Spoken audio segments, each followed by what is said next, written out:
Es un placer y un privilegio estar entre ustedes en esta tarde compartiendo la palabra y luego de haber escuchado la exposición de tanto el pastor Salvador Gómez como el pastor David Barceló, y damos gracias al Señor por lo que Él nos ha dado hasta aquí.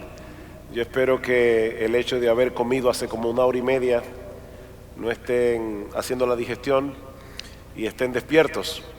Yo les pido por favor que vayan conmigo a la segunda carta de Pablo a Timoteo, segunda carta de Pablo a Timoteo, y vamos a leer el versículo 1 y la primera parte del versículo 2, y luego vamos a tener un momento de oración.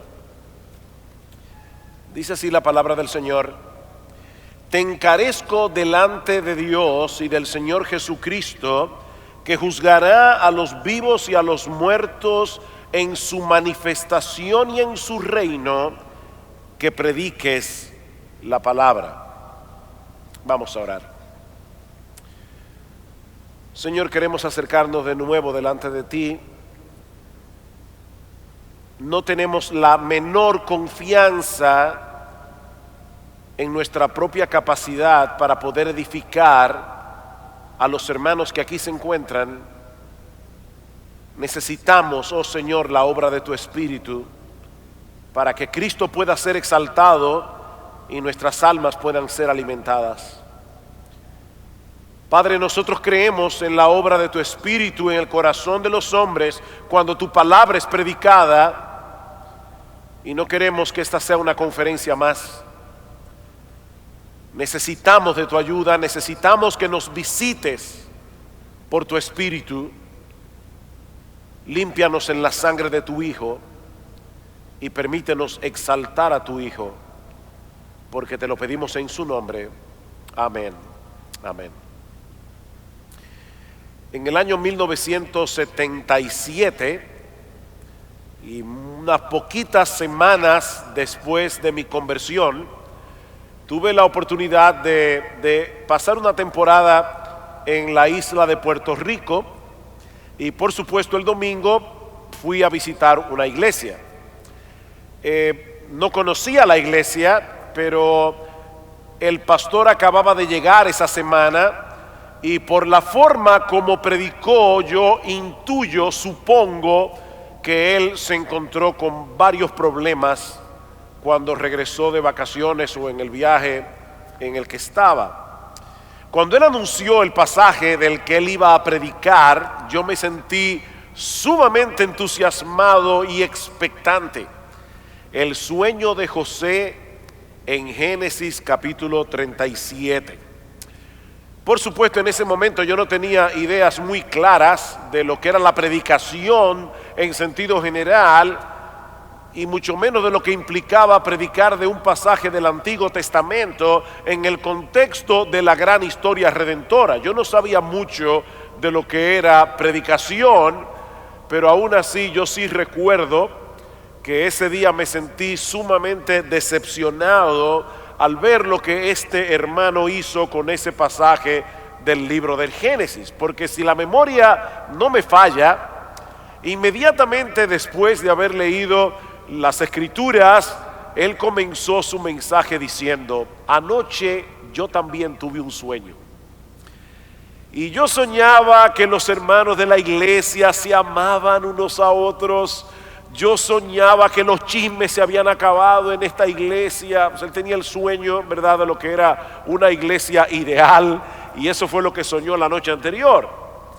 Así que el relato bíblico lamentablemente se quedó en la plataforma de lanzamiento mientras él disparaba hacia el espacio sideral sus propias opiniones e inquietudes personales. Han pasado muchos años desde ese incidente, 40 años, y gracias al Señor, debo decir que fue porque me convertí joven, pero gracias al Señor he tenido la oportunidad y la bendición de escuchar a muy buenos predicadores a lo largo de los años y muy buenas predicaciones como las que escuchamos en la mañana de hoy.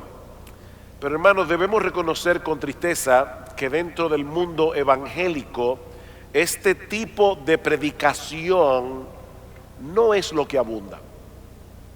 Y es una realidad.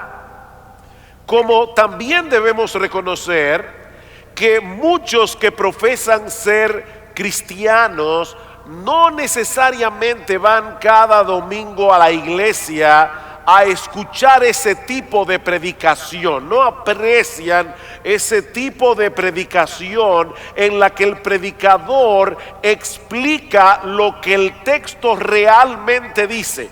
No lo que él cree que dice, no lo que la iglesia quisiera que dijera, sino lo que el Espíritu Santo nos dejó plasmado en su palabra. Y es a eso que nosotros llamamos predicación expositiva. Es una predicación que expone lo que el texto dice, no impone lo que el predicador quiere que el texto diga. Consecuentemente, mis hermanos, la iglesia de Cristo está languideciendo en muchos lugares por falta del alimento sólido de la palabra de Dios.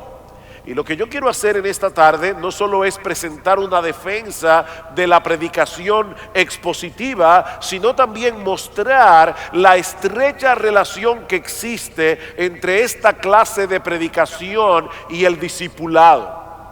Ahora, yo estoy consciente que la mayoría de las personas que están aquí no son pastores, probablemente no son predicadores, son hermanos de la iglesia, y qué bueno que es así, porque mi sermón en esta tarde no va dirigido exclusivamente a pastores y predicadores. Yo creo que es extremadamente importante que los miembros de las iglesias entiendan la importancia de la predicación expositiva, porque una de las razones por la que hay tan mala predicación en el día de hoy es porque hay mucha gente queriendo oír ese tipo de predicación. Entonces es importante que la iglesia aprecie la predicación expositiva. Es importante que la iglesia quiera la predicación expositiva. Debo decir por justicia que yo voy a estar siguiendo muy de cerca en mi sermón de esta tarde la argumentación de Brian Payne en uno de los capítulos del libro que yo cité hace un momento en el tiempo de preguntas y respuestas, titulado Encontrando a Dios en la predicación expositiva. Un libro que yo anhelo, espero que pronto pueda estar en español para beneficio del mundo hispanoparlante. Mis hermanos, ¿por qué necesitamos con urgencia recuperar la predicación expositiva en nuestras iglesias? Bueno, yo quiero presentarles dos argumentos. En primer lugar, porque es a través de su palabra que Dios manifiesta su poder, su autoridad y su presencia tanto en el mundo como en la iglesia. Porque es a través de su palabra que Dios manifiesta su poder, su autoridad y su presencia en la iglesia. El poder omnipotente de Dios se manifiesta a través de su palabra, porque nuestro Dios actúa hablando. Nuestro Dios actúa hablando, nuestro Dios actúa a través de su palabra. Todo lo que Él hace, lo hace por medio de su palabra. En el principio Dios dijo, sea la luz. ¿Y saben qué sucedió? Fue la luz. Simplemente porque Dios lo dijo. Nuestro Dios tiene la capacidad, tiene el poder de traer a la existencia cosas que antes no existían únicamente por el poder de su palabra. Por la palabra de Jehová fueron hechos los cielos, dice el salmista en el Salmo 33, versículo 6, y todo el ejército de ellos por el aliento de su boca. El pastor Salvador predicaba de Hebreos capítulo 11, y una de las cosas que nos dice el autor de la carta a los Hebreos es que por la fe entendemos haber sido constituido el universo por la palabra de Dios. Eso lo creemos por la fe, de modo que lo que se ve fue hecho de lo que no se veía. Él habló y una cantidad innumerable, ilimitada de seres y cosas vinieron a la existencia, desde estrellas gigantescas hasta minúsculas partículas que no podemos ver a simple vista. La creación es una prueba contundente del inmenso poder que se desata cuando Dios habla, cuando Dios pronuncia su palabra. Y debemos tomar en cuenta, mis hermanos, que el universo, así de grandioso, de espectacular como es, no es más que una pequeña muestra de lo que Dios es capaz de hacer cuando habla. Después de describir algunos de los aspectos de la majestuosidad incomprensible de la creación, Job nos dice que todas estas cosas son solo los bordes de sus caminos, y cuán leve es el susurro que hemos oído de él, pero el trueno de su poder, ¿quién lo entenderá? ¿Oyeron eso? Dios susurró y salió la creación. ¿Ustedes se imaginan si Dios hubiera tronado? Este es el susurro de Dios. Ahora, pero nuestro Dios no solo crea el mundo a través de su palabra, sino que también lo gobierna en su providencia a través de esa misma palabra. Nosotros nos levantamos hoy y encontramos nieve. Y claro, uno puede explicar todos los procesos naturales a través de los cuales se condensa el agua y se forma la nieve. Y mis hermanos, yo me temo que nosotros estamos tan acostumbrados a pensar en esas cosas en términos de procesos naturales, que ya nosotros no vemos a Dios detrás de todos esos fenómenos que ocurren en la naturaleza. Pero la Biblia no lo presenta así. Por ejemplo, dice el salmista en el Salmo 147, los versículos 15 al 18, que Dios envía a la tierra su palabra y cae la nieve como lana. ¿Oyeron eso? Dios envía a la tierra su palabra y cae la nieve. Y dice que luego Dios envía de nuevo su palabra y el hielo se derrite y fluyen las aguas. La voz de Dios pone en movimiento la rueda de su omnipotencia. Él crea por su palabra, Él gobierna el universo por su palabra, Él trae juicio sobre el mundo por medio de su palabra, Salmo 46, versículo 6, y por esa misma palabra Él cambia el corazón de los perdidos, Él crea la iglesia, Él nutre y edifica a los creyentes por medio de su palabra. ¿Recuerdan a Pablo en Hechos capítulo 20 despidiéndose de los ancianos en Éfeso? De Éfeso en Troas, como él les decía: os encomiendo a la palabra de gracia, la cual tiene poder para sobreedificaros. Es la palabra de Dios la que tiene el poder de edificar, de nutrir la fe de los creyentes. Pero Dios no solo manifiesta su poder por medio de su palabra, sino también su autoridad. Dios manifiesta su autoridad por medio de su palabra.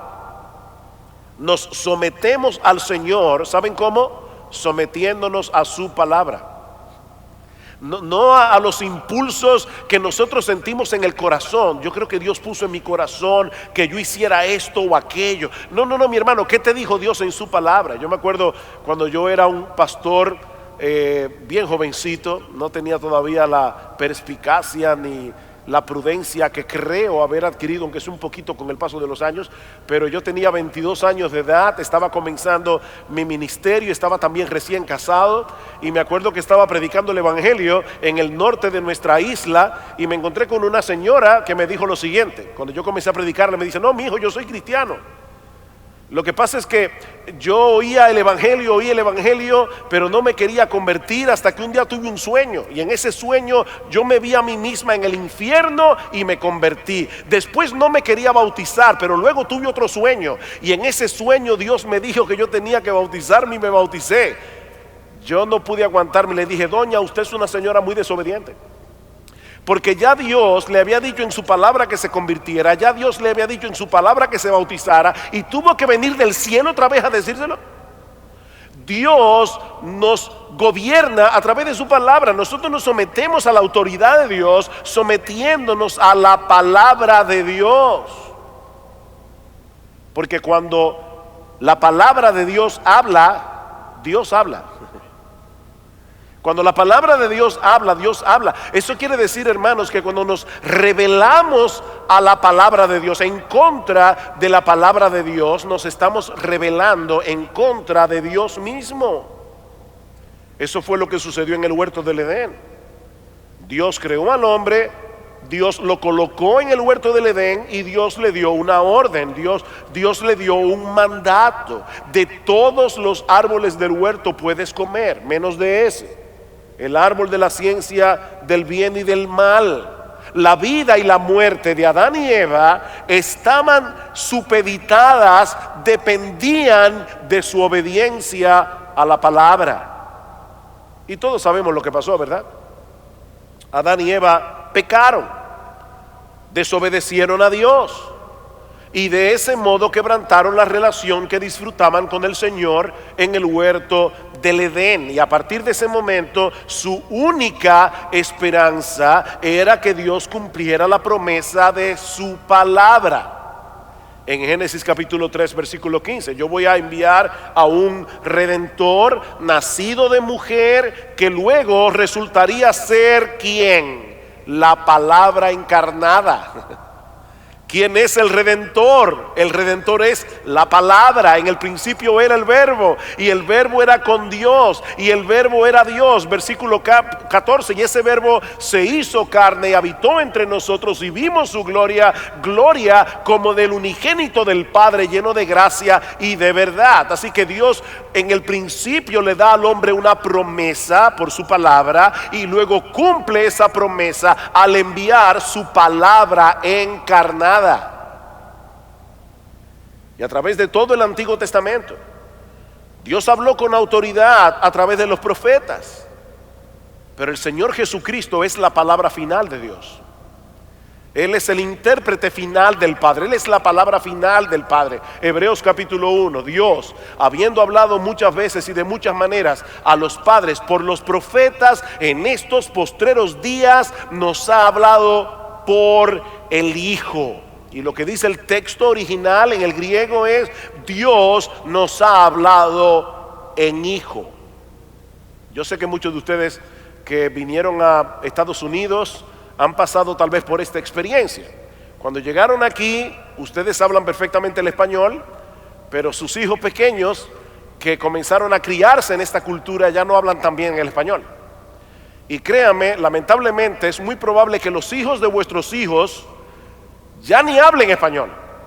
Entonces, esa generación que está en el medio, uno a veces dice, bueno, lo que pasa es que el primer idioma de él vino a ser el inglés y él entiende mejor el inglés que el español. Bueno, mis hermanos, vamos a decirlo de esta manera. Nuestro Dios, en el mejor lenguaje que él habla es en hijo. Ese es el mejor lenguaje de Dios. Hablar en Hijo, hablar a través de la revelación de su Hijo, nuestro Señor Jesucristo, aquel por medio del cual Él hizo el universo.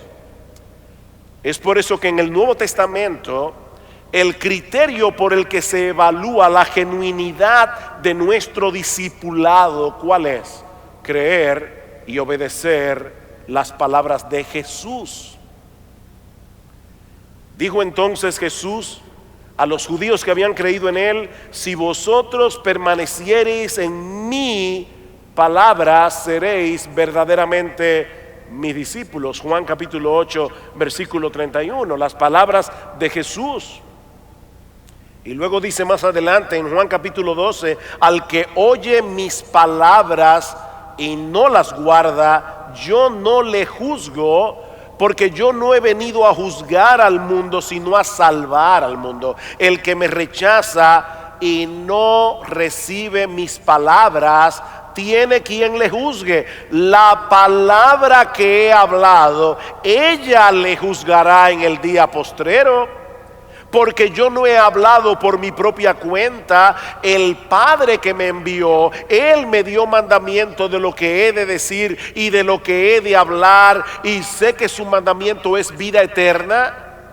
Así pues, lo que yo hablo, lo hablo como el Padre me lo ha dicho. Pastores y predicadores, ustedes escucharon aquí al Hijo de Dios. Lo que yo hablo, lo hablo como el Padre me lo ha dicho. Escuchar la palabra del Hijo es escuchar la palabra del Padre. Y escuchar la palabra de los apóstoles del Nuevo Testamento es escuchar las palabras del Hijo. Voy a repetir eso otra vez. Escuchar la palabra del Hijo es escuchar la palabra del Padre. Y escuchar a los apóstoles del Nuevo Testamento es escuchar las palabras del Hijo. En Juan capítulo 14, en Juan capítulo 16, el Señor Jesucristo le promete a los apóstoles enviar el Espíritu Santo para que Él les recuerde las palabras que Cristo habló. De manera que los apóstoles escribieron bajo la inspiración del Espíritu Santo y escribieron las palabras de Cristo.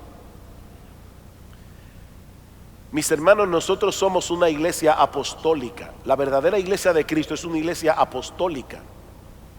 No porque tenga apóstoles en el día de hoy, sino porque es una iglesia fundada sobre el fundamento apostólico que nosotros encontramos en el Nuevo Testamento.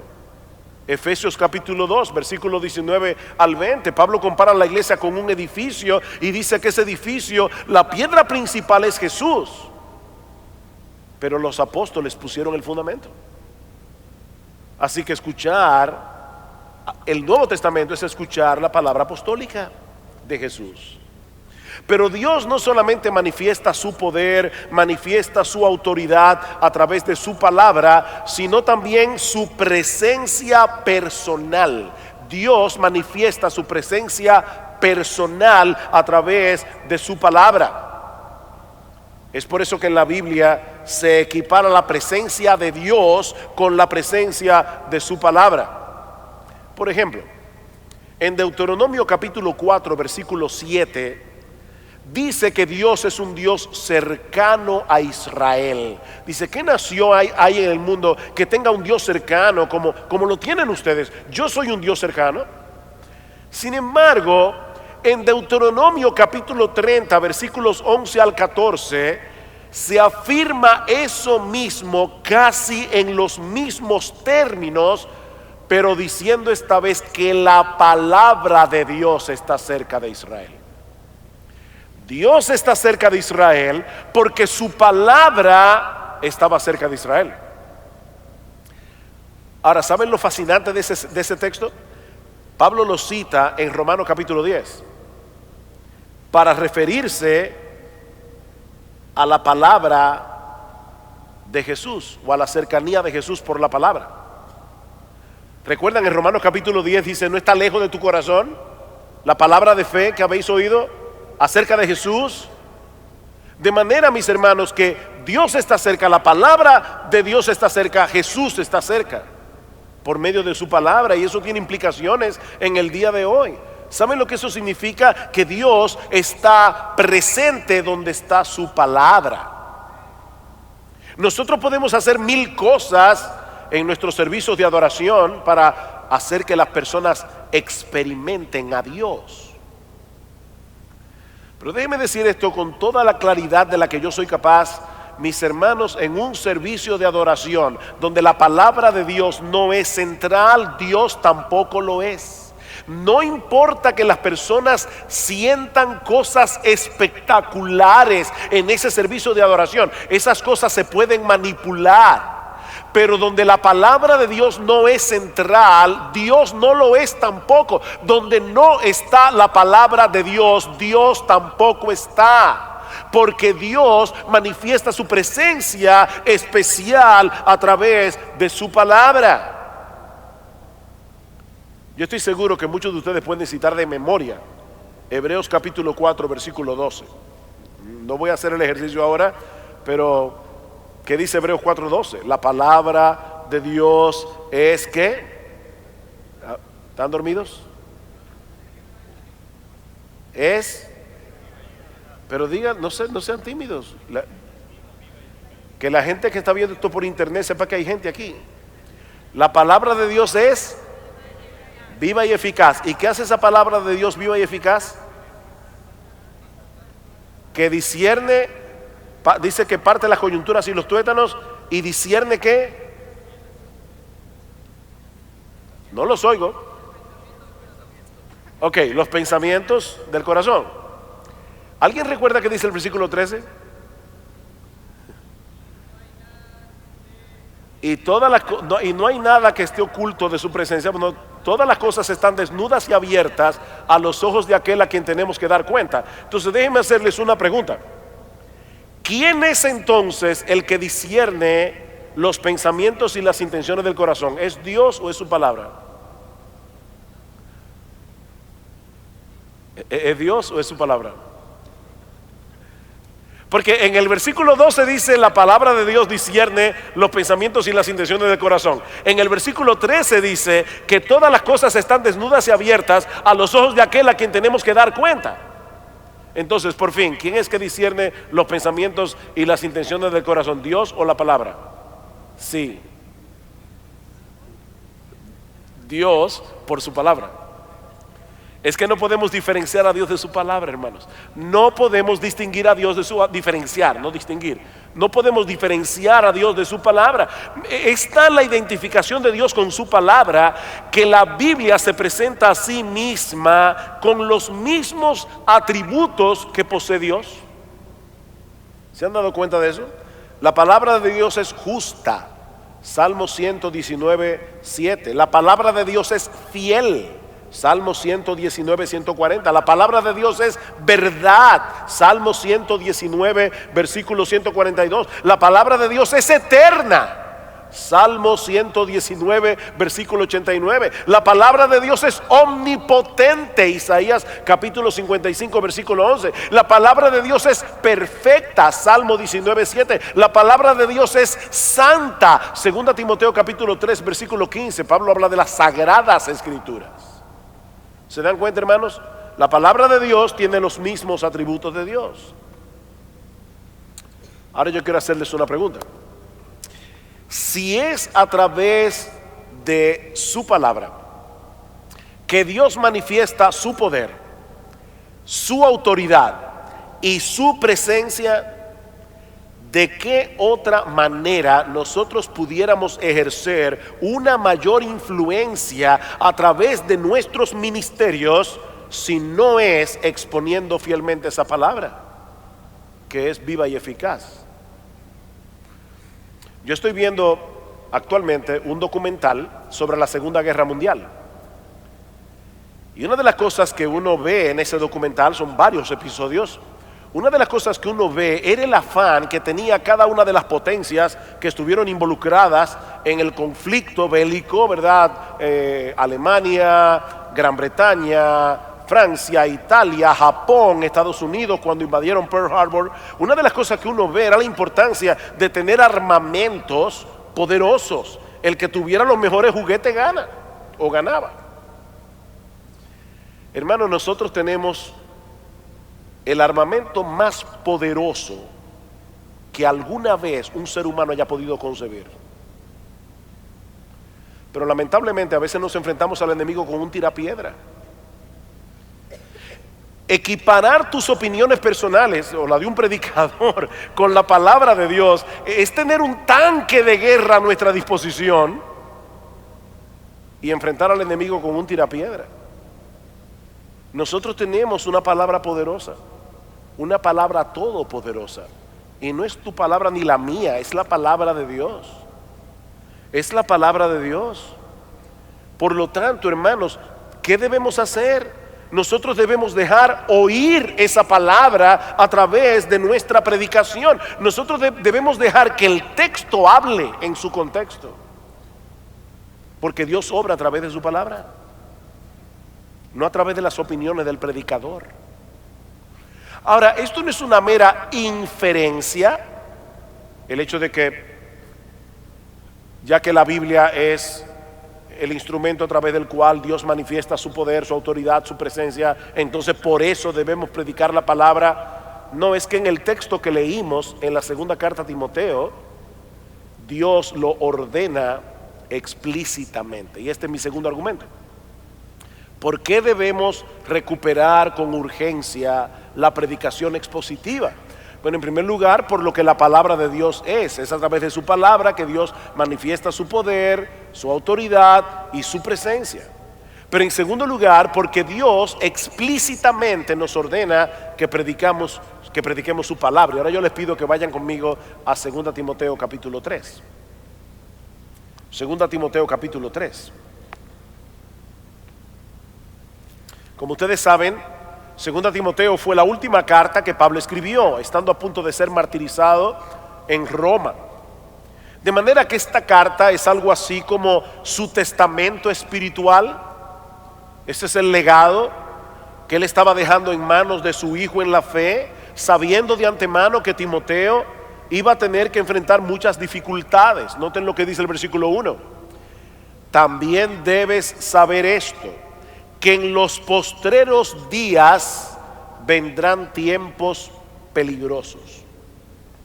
Solo como una aclaración, en el Nuevo Testamento no se usa la frase los postreros tiempos o los postreros días para referirse primariamente a los días que anteceden a la segunda venida del Señor, sino más bien a esta última etapa de la historia redentora que comenzó en Pentecostés. O sea, nosotros estamos ya en los postreros días, desde Pablo hasta ahora, desde Pentecostés hasta aquí. Y si alguien quiere buscar luego en sus casas, pueden buscar Hechos en el capítulo 2, los versículos 16 y 17, donde Pedro, predicando en Pentecostés, dice, hermanos, Joel habló acerca de esto cuando dijo en los postreros tiempos, dice, esto es lo que está pasando ahora. Y en primera de Juan capítulo 2 versículo 18, Juan dice, hijitos, ya estamos en los postreros días. Así que estos son los postreros tiempos. De manera que nosotros, lo mismo que Timoteo, nos encontramos dentro de ese periodo que Pablo describe como tiempos peligrosos. ¿Y cuál es la naturaleza del peligro que tanto Timoteo como nosotros tenemos que enfrentar? Vean el versículo 2. Aquí está el peligro. Porque habrá hombres amadores de sí mismos, avaros, vanagloriosos, soberbios, blasfemos, desobedientes a los padres, ingratos, impíos, sin afecto natural, implacables, calumniadores, intemperantes, crueles, aborrecedores de lo bueno, traidores, impetuosos, infatuados, amadores de los deleites más que de Dios. Alguien pudiera decir, pero pastor, esos rasgos de carácter han estado presentes entre los impíos desde que el mundo es mundo. ¿Por qué Pablo dice aquí en los postreros días? Si ustedes notaron, hermanos, en el pasaje, lo que Pablo nos está diciendo aquí es que estos tiempos son peligrosos, porque esas cosas que él acaba de describir no solo se van a manifestar allá afuera en el mundo, sino adentro de la iglesia. Es por eso que son tiempos peligrosos. Vean el versículo 5. Que tendrán apariencia de piedad, pero negarán la eficacia de ella. A estos evita, versículo 8. Y de la manera que Janes y Jambres resistieron a Moisés, así también estos resisten a la verdad. Hombres corruptos de entendimiento, réprobos en cuanto a la fe. Mis hermanos, estas personas no están fuera de la iglesia, están dentro de la iglesia. Este es un cuadro aterrador. La pregunta es, ¿cómo se supone que los ministros del evangelio vamos a poder hacer la obra del Señor cuando ese tipo de personas se infiltran en las iglesias disfrazadas de ovejas? ¿Qué podemos hacer? Algo interesante de esta lista de adjetivos que Pablo usa en los versículos 2 al 4 es que en el idioma original, eso no se ve tanto en español, pero en el idioma original esta lista comienza con dos palabras que tienen el mismo prefijo, philos, que significa amor. Las dos primeras características son amadores de sí mismos, es decir, philautoi, amadores de sí mismos, y amadores del dinero, philarguroi. Y luego Pablo concluye la lista con otras dos palabras que poseen exactamente el mismo prefijo, philos, amadores de los deleites, es decir, philedonoi, en vez de ser amadores de Dios, philotheoi. ¿Ven el contraste? Amadores de los deleites en vez de ser amadores de Dios. De manera que el problema de esta gente no radica en el hecho de que ellos hacen cosas malas. Se trata de algo más profundo. El problema de esta gente es que sus corazones están tan dañados que ellos aman lo que no deben amar y aborrecen lo que no deben aborrecer. Es de esa fuente corrupta que brota todo lo demás. Todos los problemas que ustedes ven en el mundo en el día de hoy y a veces en la iglesia es que hay personas que aman lo que no deberían amar, hay personas que aborrecen lo que no deberían aborrecer. Pregunta: ¿hay algo que nosotros como pastores podamos hacer que sea capaz de cambiar radicalmente el curso de los afectos de esa persona o de esas personas? ¿Existe algún programa, alguna charla motivacional, alguna predicación terapéutica que sea capaz de cambiar el corazón del hombre? Por supuesto que no. Estas personas no pueden cambiar porque ellos no quieren cambiar. Ellos aman lo que ellos aman. Eso está profundo, ¿verdad? Ellos aman lo que ellos aman. Ellos son como esa muchacha que se enamoran de un muchacho que no les conviene y todo el mundo lo ve, pero ella no lo ve. Y todo el mundo trata de decirle, pero es que ella ama al tipo. ya su corazón está atrapado y no importan los argumentos que le den, ella no lo va a ver. Ese es el problema de esta gente. Ellos tienen el corazón dañado, ellos aman lo que ellos aman. ¿Cómo podemos cambiarlos? Esa es una de las razones, mis hermanos, por las que el ministerio cristiano nunca ha sido fácil y nunca lo será. Noten el versículo 10. Pero tú, Timoteo, has seguido mi doctrina, conducta, propósito, fe, longanimidad, amor, paciencia, persecuciones, padecimientos como los que me sobrevinieron en Antioquía, en Iconio y en Listra, persecuciones que he sufrido y de todas me ha librado el Señor. Y también todos los que quieren vivir piadosamente en Cristo Jesús padecerán persecución. No es solamente Pablo el que sufrió, todos, incluyéndote a ti, mi hermano, que quiera vivir piadosamente, padecerá persecución. Mas los malos hombres y los engañadores irán de mal en peor, engañando y siendo engañados. Esta no parece ser una nota muy alentadora para un joven pastor como Timoteo, que para colmo de males, por lo que nosotros podemos deducir de esta carta de Pablo, tenía una tendencia a retraerse.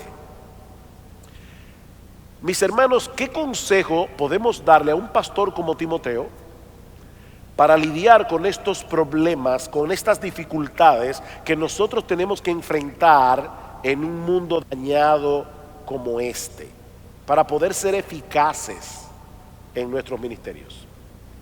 Bueno, ahí en las librerías hay un montón de libros escritos por expertos en mercadotecnia eclesiástica,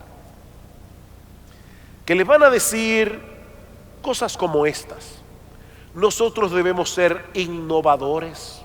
Estamos en el siglo XXI.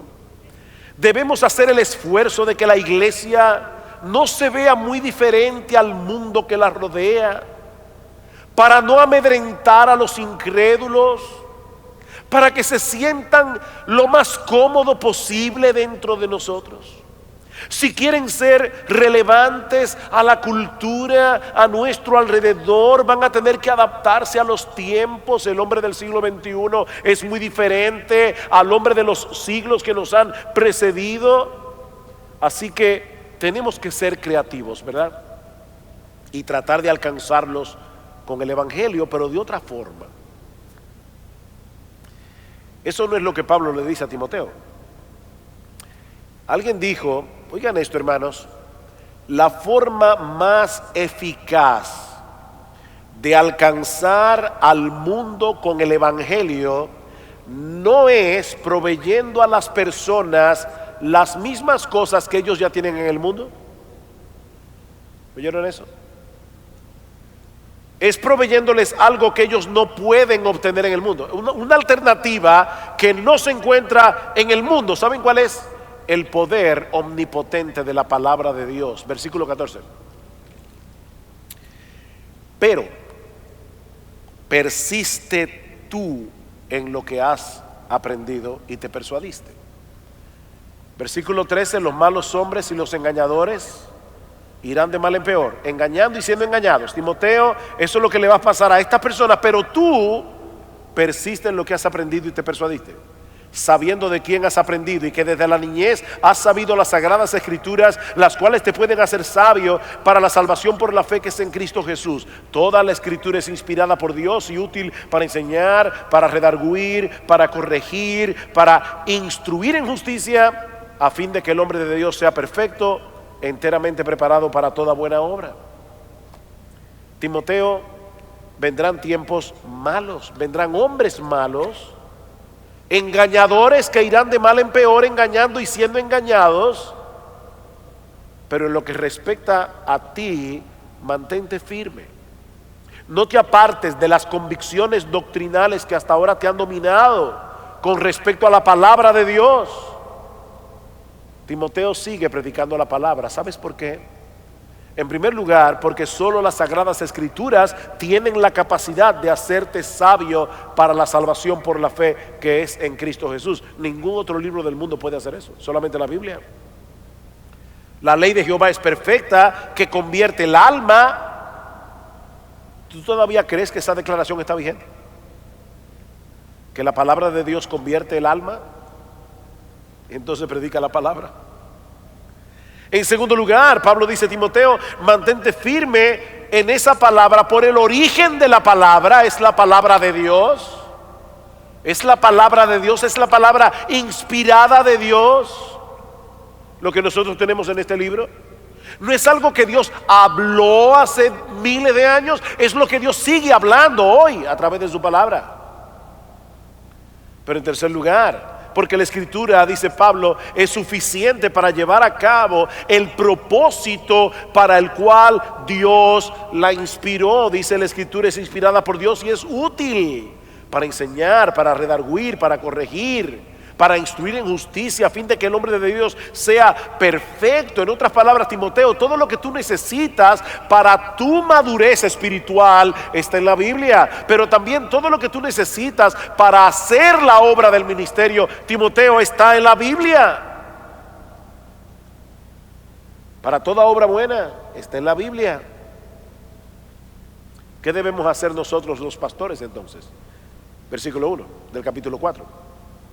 Y hermanos, cuando ustedes vean que un capítulo se divide, no quiere decir que el tema terminó y que está comenzando otro. La Biblia no se escribió dividida en capítulos y versículos. Pablo le dice a Timoteo, precisamente por eso, Timoteo, por lo que la Biblia es y por lo que la Biblia hace, te encarezco delante de Dios y del Señor Jesucristo, que juzgará a los vivos y a los muertos en su manifestación y en su reino, que prediques esa palabra. En esos tiempos peligrosos, teniendo a esos engañadores dentro de la iglesia, Timoteo predica la palabra. Y el verbo predicar aquí se encuentra en imperativo. Esto no es una opción, no es una sugerencia. Timoteo predica la palabra. Dios nos manda a proclamar como heraldos la palabra de Dios. Eso es lo que significa la palabra predicar aquí en el original. En los tiempos antiguos, los heraldos eran personas que iban por las calles anunciando en alta voz una de tres cosas: o la victoria de un rey, o las políticas de su gobierno, o la llegada del emperador, la realidad de la próxima llegada del emperador. Bueno, mis hermanos, eso es exactamente lo que nosotros tenemos que hacer como predicadores, ¿no es así? Debemos proclamar la victoria de nuestro Rey Jesús, nosotros debemos proclamar las políticas de su gobierno y debemos decirle a la gente que Cristo vuelve, la realidad de su próxima venida. Comentando este texto, alguien decía: la predicación de la palabra centrada en el Evangelio es el único medio ordenado por Dios para preparar a los pecadores para la llegada de ese día, el día de la segunda venida. Así que, Timoteo, los tiempos son peligrosos, los creyentes son perseguidos por causa de su fe, los engañadores irán de mal en peor, pero tú, Timoteo, predica la palabra a tiempo y fuera de tiempo, es decir, cuando sea factible hacerlo y cuando sea peligroso hacerlo, aunque todo el mundo te diga que la predicación dejó de ser relevante en esta cultura dominada por la imagen. Predica la palabra. No sustituyas la predicación por videoclips. Predica la palabra. Pastores, que mire, la gente hoy va a la televisión y cuando se aburre de un programa lo cambia al otro, tiene un control en la mano, y ver a un predicador con el mismo saco, la misma corbata, la misma camisa, hablando por una hora, ya la gente no quiere eso. Yo lo sé, pero predica la palabra. Que es que nosotros no tenemos otro instrumento. Predica la palabra, porque la palabra de Dios es viva y eficaz. Timoteo, redarguye, reprende, exhorta con paciencia y doctrina. Me llama la atención esa conexión, ¿verdad? Al predicar la palabra, nosotros debemos tratar de alcanzar los mismos objetivos que Dios tenía en mente cuando le inspiró. Redarguye, reprende, exhorta con paciencia y doctrina.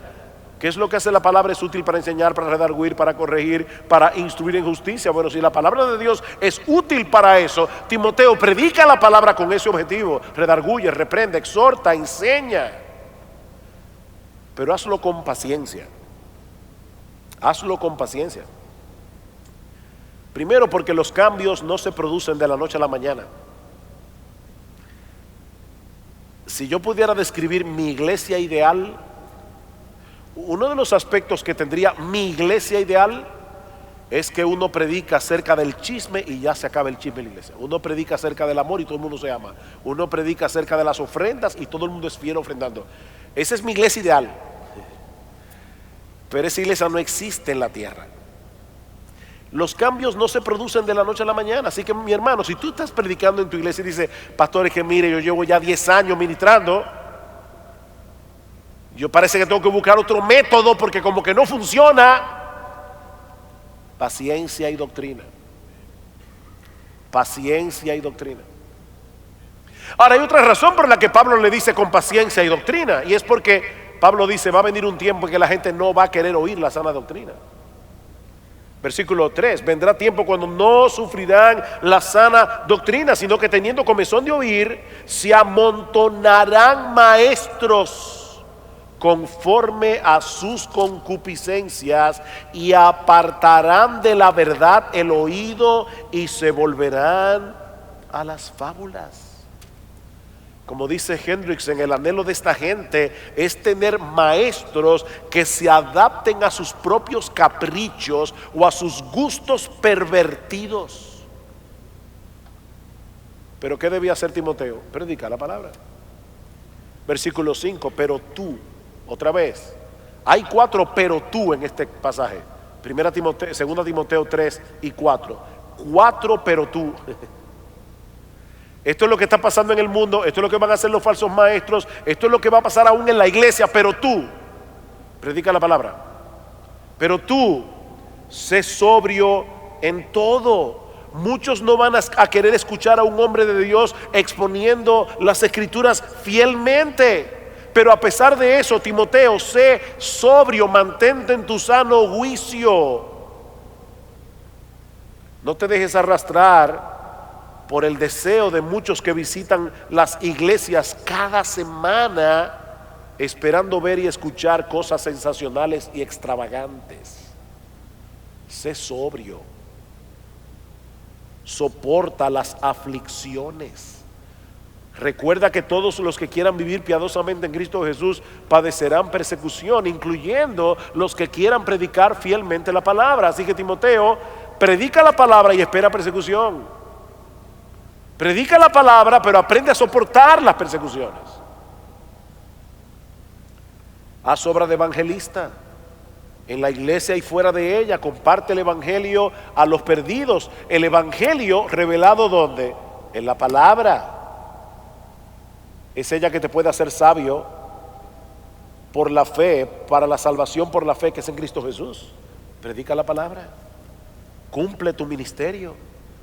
¿Cómo? Entre otras cosas, procurando con diligencia presentarte ante Dios aprobado, como un obrero que no tiene de qué avergonzarse, que usa bien la palabra de verdad. En conclusión, mis hermanos, ¿qué hemos visto hoy? Que debemos predicar la palabra porque es por medio de ella que Dios manifiesta su poder, su autoridad y su presencia especial en el mundo, y porque Dios nos ordena hacerlo. Nosotros podemos llenar las iglesias haciendo muchas cosas entretenidas, pero no fuimos llamados a entretener cabras, como decía Spurgeon, sino a buscar a las ovejas perdidas del rebaño de Dios, y luego que ya las congregamos, alimentarlas con la palabra para ayudarlas a crecer en gracia y en el conocimiento de nuestro Señor Jesucristo, como dice Pedro al final de su segunda carta. Creced en gracia y en el conocimiento. Es de eso que se trata el discipulado cristiano, llevar a los creyentes en Cristo a la madurez en Cristo. Y es precisamente por eso que los creyentes necesitan ser parte de una iglesia local, donde puedan ser nutridos y edificados por medio de una buena exposición de la palabra, como ordena Pablo a Timoteo. Es curioso, pero como decíamos en el tiempo de preguntas y respuestas hace un momento, muchos no conectan el discipulado ni con la membresía de la iglesia ni con la predicación expositiva. No lo conectan. Como si la única manera de hacer discípulos fuera trabajando uno a uno, y eso puede hacerse fuera del contexto de la iglesia local.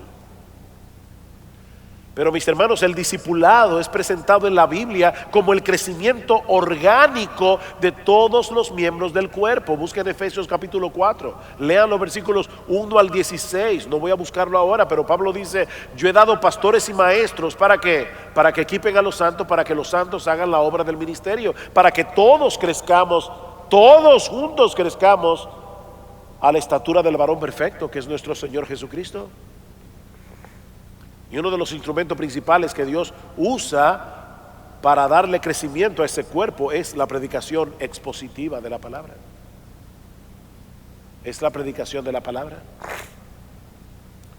Pastor que estás aquí en esta mañana, si tú quieres la bendición de Dios sobre tu ministerio, la verdadera bendición de Dios, predica la palabra a tiempo y fuera de tiempo. A final de cuentas, lo que el Señor evaluará de tu ministerio en aquel día no es el número de personas que venían a escucharte cada domingo, no, ni la cantidad de sermones que tú tienes en YouTube, ni los viewers que ven tus sermones en YouTube. ¿Quién es pues el siervo fiel y prudente, al cual puso su Señor sobre su casa para que les dé el alimento a tiempo? Bienaventurado aquel siervo, Mateo 24, bienaventurado aquel siervo al cual cuando su Señor venga le haya haciendo así. Miembros de las iglesias que están entre nosotros hoy, oren por sus pastores y predicadores, oren por ellos, para que el Señor los mantenga fieles. Anímenlos a predicarles fielmente la palabra. Cuando sus pastores lo hagan con fidelidad, anímenlos. Déjenles saber que ustedes aprecian eso, que ustedes aprecian que ellos hagan eso. Díganle a su pastor: gracias, pastor, porque yo no vengo a la iglesia a que me entretengan con unos cuantos chistes y unas cuantas historias emotivas. No, pastor, yo vengo a la iglesia a ser alimentado de Cristo mientras escucho su voz a través de su palabra predicada. Eso es que yo vengo a la iglesia. Así que gracias, pastor, por predicarme la palabra. Oh, quiere el Señor levantar más predicadores en el mundo hispanohablante que tengan esta convicción, de manera que la voz de Dios siga resonando en los púlpitos a través de expositores fieles a su palabra, para ver su poder en acción, salvando a pecadores y edificando a la iglesia. Quiere el Señor seguir levantando ese tipo de predicadores en medio nuestro. Que el Señor bendiga su palabra en esta tarde. Vamos a orar. Padre, queremos darte gracias por lo que nos has dado hasta aquí en este día.